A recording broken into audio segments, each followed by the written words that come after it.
रूस की ओर से यूक्रेन के खिलाफ शुरू की गई जंग में लगातार खुलासे हो रहे हैं। हालांकि इसमें सबसे चौंकाने वाला घटनाक्रम कीव से कुछ ही किलोमीटर की दूरी पर स्थित बूचा नाम के छोटे से शहर से सामने आया है। यूक्रेन की सरकार और सेना ने खुलासा किया है कि बूचा में रूसी सैनिकों ने मासूम लोगों का नरसंहार किया। इनमें बुजुर्गों से लेकर छोटे बच्चे तक शामिल हैं। हालांकि रूस का कहना है कि उसने यूक्रेन में ऐसे किसी भी नरसंहार में हिस्सा नहीं लिया। रूस के इन्हीं दावों को यूक्रेन ने खारिज करते हुए उस रूसी कमांडर का नाम भी सामने रखा है जिसने बूचा में आम लोगों की हत्याओं में हिस्सा लिया। रूस के जिस कमांडर को बूचा का कसाई यानी बूचर ऑफ बूचा कहा जा रहा है, उसका नाम है लेफ्टिनेंट कर्नल आजाद बेग ओमुरबेकोव। रिपोर्ट्स के मुताबिक वो 64वीं मोटर राइफल ब्रिगेड का कमांडर है जिसे बूचा पर कब्जे की जिम्मेदारी दी गई थी। आरोप है कि पिछले हफ्ते बूचा से लौटने से पहले ओमुरबेकोव के निर्देश पर ही रूसी सैनिकों ने यूक्रेन के आम लोगों के हाथ पीछे बांधे और एक एक कर उन्हें गोली मार दी। ओमुरबेकोव की उम्र 40 साल बताई गई है। 2014 में 64वीं मोटर राइफल ब्रिगेड का कमांडर उसे रूस के तत्कालीन उपरक्षा मंत्री ने बनाया था। साथ में उसे विशिष्ट सेवा मेडल से भी सम्मानित किया गया था।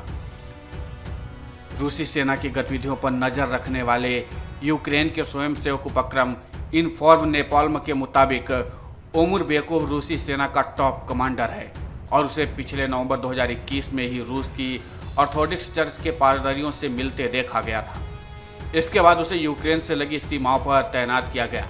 अपने एक संबोधन में ओमुरबेकोव ने कहा था, अगर हम कोई भी लड़ाई अपनी आत्मा की ताकत से लड़ते हैं तो युद्ध में हथियार बेकार हो जाते हैं।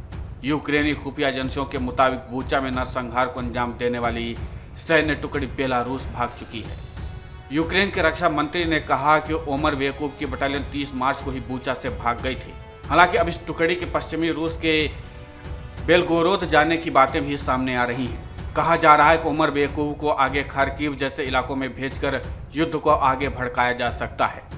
यूक्रेन के राष्ट्रपति वोलोदिमीर जेलेंस्की की एक फोटो सोशल मीडिया पर काफ़ी तेजी से वायरल हो रही है, जिन्हें बूचा नरसंहार के बाद लिया गया था।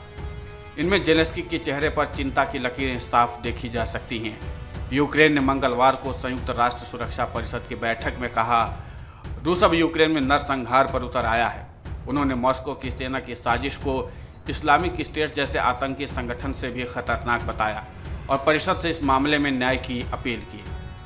यूक्रेन ने बूचा नरसंहार की कई फोटोज और वीडियोज भी सामने रखी हैं। जेलेंस्की का कहना है कि कई लोगों के हाथ पीछे बांधकर उनके सिर पर गोली मार दी गई, जबकि कईयों को तड़पाकर उन्हें ग्रेनेड से उड़ा दिया गया।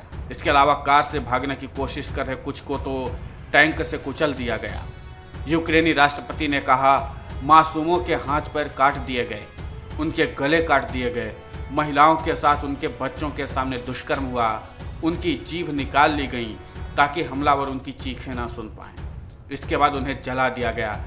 जेलेंस्की ने रूस की इस कथित बर्बरता को दूसरे विश्व युद्ध में हुए नरसंहारों से बदतर करार दिया। युद्ध की कवरेज करने वाले पत्रकारों और स्वतंत्र संस्थाओं का कहना है कि उन्होंने यूक्रेन में जो नज़ारा देखा उस सदी के सबसे घातक दृश्यों में से एक रहा। कई लोगों को पास जाकर गोली मार दी गई। इसके अलावा कुछ लोगों को जलाकर दफन भी कर दिया गया। बूचा से कुछ सैटेलाइट फोटोज भी सामने आई हैं जिनमें शहर की सड़कों को लाशों से पटा दिखाया गया है। अगर यह सब साबित हो जाता है तो रूसी सेना ने बूचा में आम लोगों की हत्याएं की तो अंतर्राष्ट्रीय नियमों के तहत इसकी जिम्मेदारी सीधे तौर पर उस टुकड़ी के कमांडर यानी ओमुरबेकोव की होगी। हालांकि अंतर्राष्ट्रीय न्यायालय सिर्फ 2 देशों या संस्थाओं के बीच विवाद को सुलझा सकता है। आईसीजे के पास किसी व्यक्ति को सजा सुनाने का अधिकार नहीं है। यानी अगर बूचा नरसंहार मामले में आईसीजे रूस के खिलाफ आदेश देता है तो यह संयुक्त राष्ट्र सुरक्षा परिषद की जिम्मेदारी होगी कि वो आदेश लागू करवाए।